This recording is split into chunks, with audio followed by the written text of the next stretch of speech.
Di awal film, kita akan diperlihatkan gadis bernama Ava.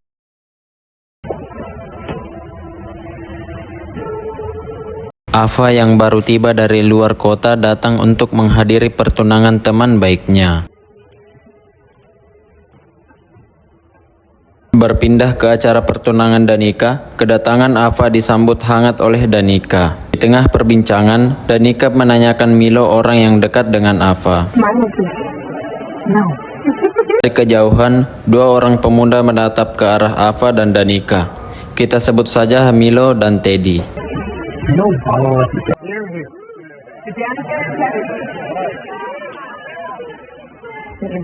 Setelah acara pertunangan selesai, Ava dan temannya berencana pergi ke suatu tempat. Saat ingin pergi, mereka melihat teman lama mereka bernama Stevie.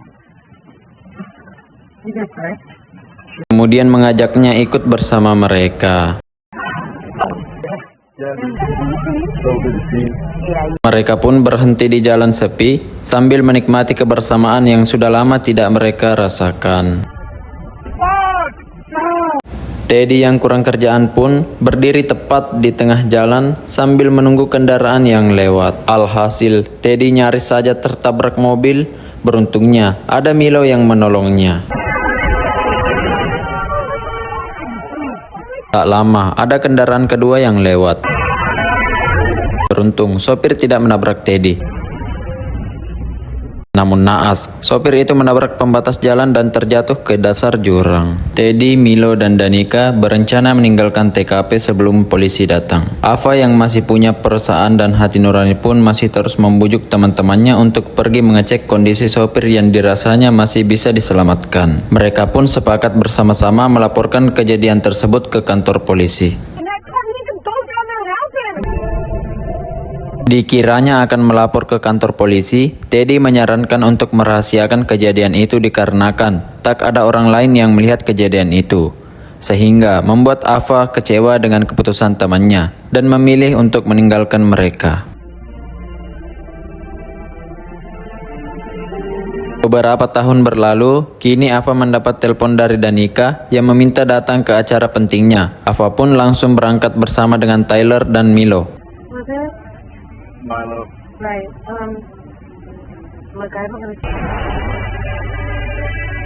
Setelah tiba, Danika langsung mengajak mereka untuk menikmati acara yang sudah disiapkan. Di tengah acara di mana Danika mengumpulkan teman-temannya untuk sama-sama membuka isi dari semua hadiah pemberian temannya. Saat membuka kado pertama, Danika mendapat pesan anonim yang mengingatkannya dengan kejadian beberapa tahun lalu.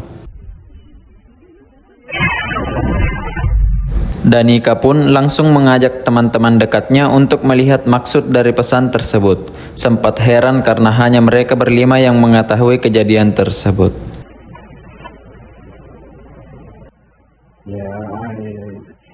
Di malam hari, saat Danika berada di rumah, sempat merasa ada yang memantau rumahnya. Tiba-tiba, tunangan Danika muncul dan langsung menenangkan Danika dan menyuruhnya mandi.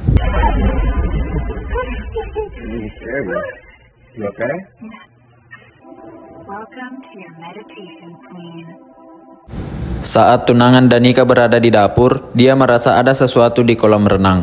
Merasa ada yang tidak beres, ia pun mendekat dan tiba-tiba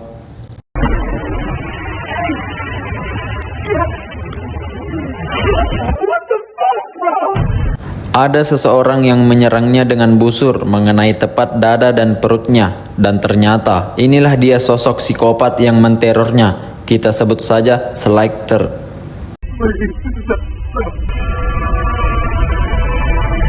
Danika yang sedang berada di kamar mandi belum mengetahui bahwa tunangannya sedang dalam bahaya. Dibuat heran karena tunangan tak merespon panggilannya, dan ternyata alangkah dibuat terkejutnya Danika saat melihat tunangannya sudah tidak bernyawa dengan kondisi posisi tidak wajar.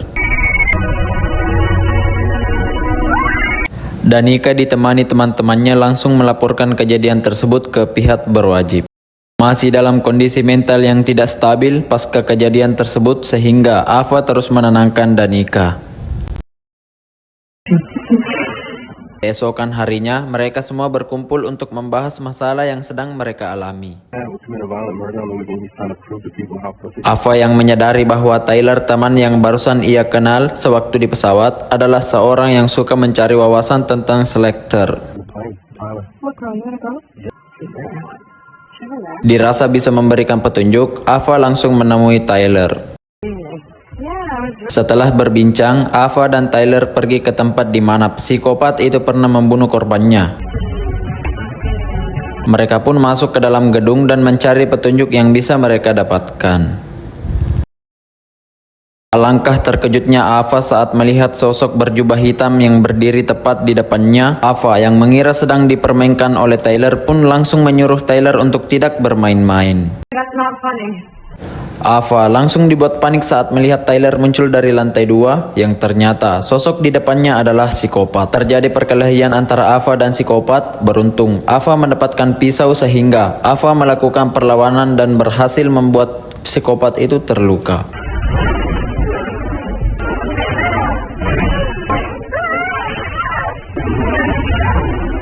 Saat ada kesempatan, Ava pun masuk ke dalam ruangan dan berhasil membuat psikopat itu terjatuh.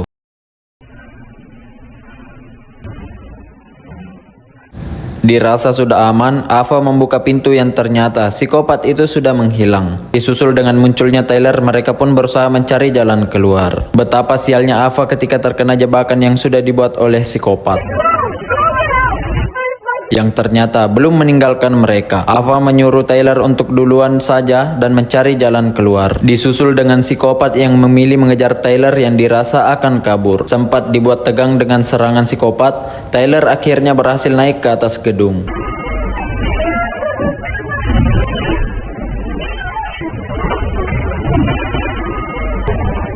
Sungguh sial nasib Tyler yang ternyata jalan yang ia ambil adalah jalan buntu. Alhasil psikopat langsung menyerang Tyler.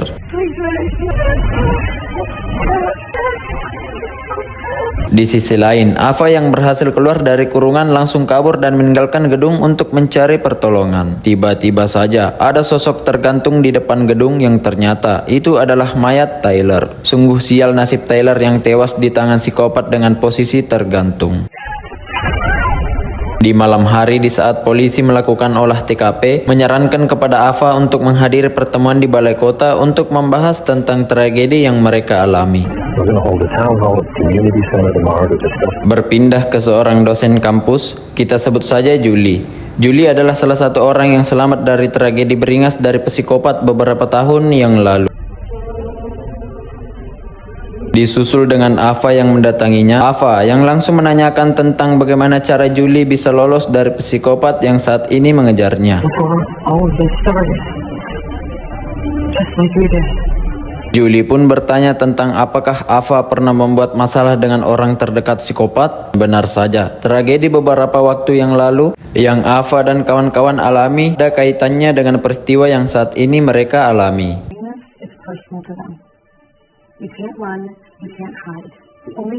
Tiba saatnya pertemuan di balai desa yang dihadiri oleh polisi dan para masyarakat yang resah dengan peristiwa sekarang ini. Ava yang sudah resah dengan peristiwa ini mencoba menyampaikan saran tetapi dianggap membesar-besarkan masalah dan akan membuat masyarakat semakin khawatir.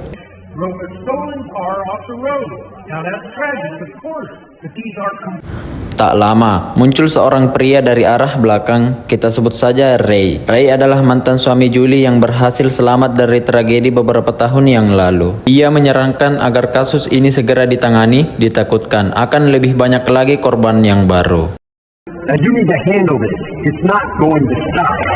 Berpindah ke bar milik Ray, Ava dan kawan-kawan berusaha mencari beberapa informasi penting yang bisa dijadikan petunjuk. Ray memberikan beberapa petunjuk tentang kendaraan mereka yang rusak parah akibat tragedi beberapa tahun yang lalu. Mereka pun berpisah untuk sama-sama mencari petunjuk. Ava, Milo, dan Stevie tiba di tempat penampungan bekas kecelakaan dan mencari mobil milik Julie dan Ray. Beralih ke Danica dan Jill yang sedang mencari makam Sam Cooper. Saat makam yang ia cari ketemu, Danica sempat heran karena ada bunga yang masih segar di atas makam tersebut. Dirasa bisa memberi petunjuk, Danica meminta penjaga makam untuk mengecek CCTV, barangkali bisa mengetahui siapa orang yang menaruh bunga di makam Sam Cooper. Saat ingin mengecek CCTV, tiba-tiba muncul psikopat yang langsung menggorok leher penjaga makam dan memutuskan sambungan CCTV.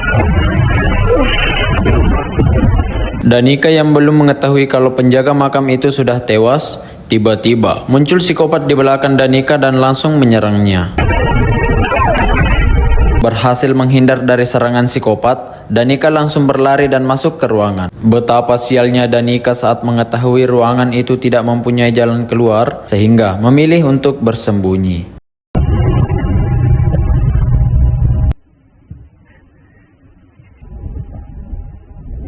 Merasa dirinya sudah aman, tiba-tiba psikopat menyerang secara asal yang membuat Danica kaget dan berteriak. Sehingga psikopat langsung mengetahui posisinya. Saat hendak dibunuh, tiba-tiba muncul Jill yang langsung mendorong psikopat itu. Entah apa tujuannya, psikopat itu pun tiba-tiba menghilang dan tanpa memberi perlawanan. Berpindah ke rumah Julie yang kedatangan Ray, mantan suaminya. Tujuan Ray datang untuk melihat kondisi Julie yang sudah lama tidak bertemu. Khawatir akan teror psikopat yang kembali memanas, Julie menanggapi hal itu biasa-biasa saja. I'm not buying the whole I'm worried about you nice guy act. Beralih ke rumah Danica yang masih syok dengan kejadian barusan, meminta teman-temannya untuk menginap saja di rumahnya. Ava dan Milo mengiyakan tawaran tersebut. Saat Milo menenangkan pikirannya akibat konflik dengan Ava, ia melihat baterai HP-nya lowbat. Kemudian menuju ke mobil untuk mengambil charger. Saat hendak kembali ke dalam rumah, tiba-tiba muncul psikopat dari arah belakang yang langsung mencekik leher Milo. Tak sempat memberikan perlawanan, Milo akhirnya tewas dan dibawa masuk ke dalam mobilnya sendiri. Ava yang melihat mobil Milo meninggalkan rumah Danica langsung menelponnya dan bermaksud untuk meminta maaf. Namun, psikopat langsung memberikan pesan anonim kepada Ava menggunakan handphone milik Milo. Berpindah ke gereja tempat pendeta yang sempat membuat Ava dan Danica curiga sewaktu di balai kota. Danica langsung masuk ke ruangan pendeta seorang diri untuk mencari petunjuk. Tak lama muncul pendeta dari belakang Ava. Ia berbohong kepada pendeta bahwa ingin meminjam buku cerita kepadanya. Give me one moment and I'll be right back with that book. Tanpa Danica sadari, pendeta sudah ada di depan pintu ruangan. Beruntung, Danica sudah bersembunyi terlebih dahulu karena mendapat pesan dari Ava. Pendeta yang mendapati buku di mejanya sudah terbuka dan menyadari bahwa ada yang tidak beres. Sempat menatap ke arah lemari yang di dalamnya ternyata ada Danica. Beruntung, pendeta tidak menghiraukan hal itu dan langsung memberikan buku yang diminta oleh Ava. Danica dan Ava melaporkan kejadian tersebut ke polisi, namun polisi menganggapnya keterlaluan karena dianggap orang yang dilaporkan adalah seorang pendeta dan belum ada bukti yang cukup. Berpindah ke rumah Teddy di mana Teddy yang sedang mandi mendapat pesan anonim. Beralih ke Stevie dan Ray yang sudah berkemas entah mau berpergian kemana. Saya juga tidak tahu. Saat malam hari di rumah Teddy, ia yang sedang duduk sendiri melihat dari arah gudang. Ada bayangan hitam yang menatap ke arahnya. Merasa penasaran, Teddy kemudian mendatangi bayangan tersebut yang ternyata hanya patung yang menyerupai psikopat. Itu adalah koleksi ayahnya. Dirasa tak ada apa-apa, Teddy hendak meninggalkan tempat itu, namun tiba-tiba dan patung yang ia lihat tiba-tiba menusuknya dari belakang yang ternyata itu adalah psikopat yang menyamar berpura-pura menjadi patung. Teddy yang sempat memberikan perlawanan membuat psikopat itu pingsan. Bukannya mengikat atau menahan psikopat itu, Teddy memilih cepat-cepat meninggalkan dan mencari pertolongan. Darah dan tenaga yang sudah tidak stabil membuat Teddy kesusahan berjalan. Sedikit lagi sampai ke rumahnya, psikopat yang sudah sadar langsung menyeret Teddy. Ayah Teddy yang mendengar sesuatu bergegas melihat keluar dan mendapati anaknya yang sudah dalam kondisi sekarat. Saat Teddy tewas tak lama, muncul psikopat yang langsung menikam leher ayah Teddy. Pagi hari saat polisi sudah tiba di TKP, alangkah terkejutnya Danica saat mengetahui Teddy dan ayahnya sudah tewas, sehingga membuat Danica menangis histeris. Di sisi lain, Ava yang melihat mobil Milo di dekat TKP langsung menghampiri dan betapa dibuat terkejutnya Ava saat melihat Milo sang kekasih sudah tidak bernyawa. Dirasa kota ini sudah tidak aman lagi, mereka langsung meninggalkan kota itu dengan kapal. Polisi akhirnya mendatangi gereja tempat pendeta yang sempat dicurigai bahwa ia dalang di balik semua tragedi ini. Namun mereka salah besar yang mana pendeta tersebut sudah tewas. Beralih ke Ava dan Danica yang sudah berada di tengah lautan, dibuat heran karena ada suara langkah kaki di dalam kapal. Betapa terkejutnya Danica saat ada psikopat yang tiba-tiba menyerangnya. Di sini kita akan melihat siapa sebenarnya sosok psikopat ini yang ternyata bukan orang lain melainkan sahabat baik mereka yaitu Stevie. Ternyata maksud Stevie melakukan semua ini hanya karena ingin balas dendam, di mana orang yang jatuh di jurang beberapa tahun lalu adalah orang yang dianggapnya sebagai keluarga. Dan satu-satunya orang yang sangat memperhatikannya. Ava dan Danica sempat melakukan perlawanan sehingga membuat Stevie terjatuh dan semakin membuat Stevie murka. Tiba-tiba saja ada perahu kecil milik Ray yang berhasil sampai ke kapal mereka. Danica yang masih terus melakukan perlawanan akhirnya harus pasrah saat berhasil disandra oleh Stevie. Ray yang berusaha membujuk Stevie agar melepaskan Danica. Stevie tanpa berpikir panjang langsung menikam Danica dan membuangnya ke laut. Dan saat bersamaan, Ray juga menembak Stevie. Beralih ke bar milik Ray, Ava sempat melihat ada goresan tepat di dadah Ray. Merasa ada yang tidak beres, Ava langsung meninggalkan tempat itu. Ternyata semua pintu keluar bar ini sudah dikunci oleh Ray. Hendak kabur namun tertangkap, Ava terus memberikan perlawanan.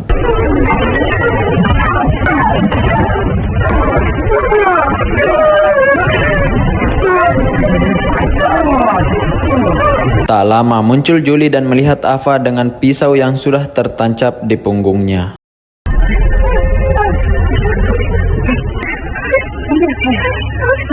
Kemudian muncul Ray dengan membawa sebuah benda tajam di tangannya. Ray dan Julie pun sempat berdebat dikarenakan Julie tidak seharusnya tahu akan hal ini, sehingga Ray mencoba membunuhnya. Tak sempat mengenai Julie, Ray keburu terkena tembakan dari arah belakang, yang ternyata itu adalah Ava. Setelah semuanya berakhir, betapa beruntungnya Danica saat mendapati dirinya masih hidup yang hanya mendapat luka yang tidak serius, sehingga langsung dibawa ke rumah sakit untuk mendapatkan perawatan. Terlihat Ava dan Danica yang masih dalam proses pemulihan mendapat pesan anonim dari Julie.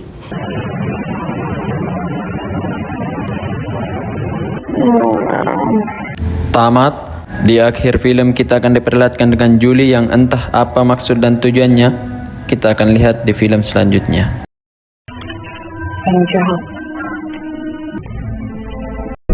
Who's not gonna let this thing